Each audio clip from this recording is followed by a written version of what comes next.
असली माँ कौन? अद्भुत कहानी। यह कहानी 300 साल पहले की है। एक महिला को शादी के 12 साल हो गए थे, लेकिन उसे संतान सुख नहीं मिला था। बच्चे को पाने के लिए उस महिला ने ना जाने क्या क्या उपाय किए थे।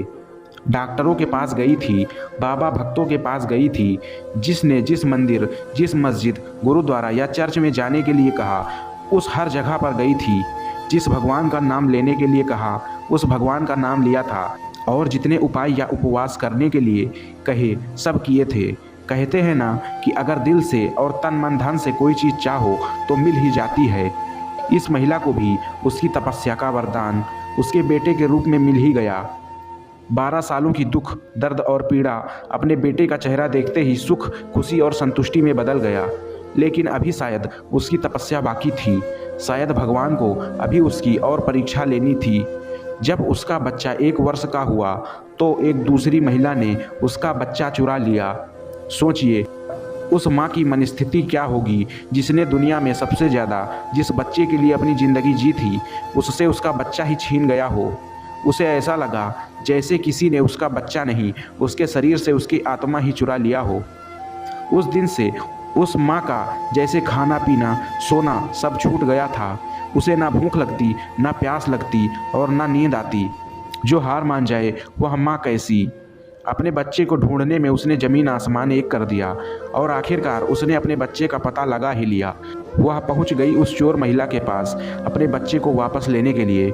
जब बच्चे की माँ ने उस चोर महिला से अपने बच्चे को वापस पाना चाहा, तो वह महिला ऐसा जताने लगी जैसे वह उसका खुद का बच्चा हो।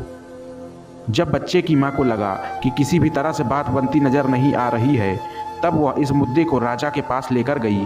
राजा के दरबार में दोनों महिलाएं हाजिर की गईं। दोनों ही महिलाएं उस बच्चे पर अपना पूरा हक जताने लगी। राजा और उसके सभी दरबारी काफ़ी आश्चर्यचकित और हैरान हो गए, क्योंकि बच्चे की सच्ची माँ को पहचानने के लिए उन्होंने जितने भी सवाल बच्चे के बारे में दोनों महिलाओं से किए, जो उसकी आदत, उसकी पसंद या उसके निशानों के बारे में थे, दोनों ही महिलाएं उसका सही जवाब दे रही थी। जब इस समस्या का समाधान निकलता नजर नहीं आ रहा था, तो राजा ने अपने खास और सबसे समझदार मंत्री को इसका निराकरण करने के लिए कहा। मंत्री ने बिना 1 मिनट की देरी किए तुरंत राजा से कहा, महाराज, मुझे लगता है कि यह दोनों ही इस बच्चे की माँ हैं। इन दोनों का ही उस बच्चे पर बराबर हक है। अगर आपको न्याय ही करना है तो सबसे बेहतर तरीका यही होगा कि आप बच्चे के 2 टुकड़े कर दीजिए और एक एक टुकड़ा दोनों माँओं को बांट दीजिए। मंत्री की ऐसी बात सुनकर राजा के साथ साथ दरबार में हाजिर सभी लोग उनकी तरफ आश्चर्य से देखने लगे। राजा ने सोचा कि मंत्री की ऐसी मूर्खतापूर्ण बातों के पीछे कोई रहस्य जरूर होगा। वह बिना सोचे समझे ऐसी बात कभी नहीं कर सकते। राजा ने तुरंत अपने सिपाहियों से कहा कि मंत्री की बात पर अमल किया जाए और इस बच्चे के 2 टुकड़े कर दिए जाएं। बच्चे की असली माँ ने यह फैसला सुनते ही राजा के पैर पकड़ लिए और बोली, महाराज, मुझ पर इतना जुल्म मत कीजिए। आप चाहें तो बच्चे को उस महिला को दे दीजिए, लेकिन उसके 2 टुकड़े मत करिए। मेरा बच्चा मेरे पास नहीं रहा तो चलेगा, इस दुनिया में तो रहेगा। मंत्री जी ने राजा से कहा, महाराज, यही उस बच्चे की असली माँ है, और जो वहाँ पर शांत खड़ी हैं वह है चोर। राजा ने तुरंत उस बच्चे को उसकी असली माँ को सौंपने के लिए कहा और उस चोर महिला को फांसी की सज़ा सुनाई। बच्चे की असली माँ को उस दूसरी महिला पर, जिसने उसका बच्चा चुराया था, दया आ गई, क्योंकि उससे मिलने के बाद उसे यह पता चला कि वह भी उसी परिस्थिति से गुजर रही थी जिससे वह 12 सालों से गुजर रही थी।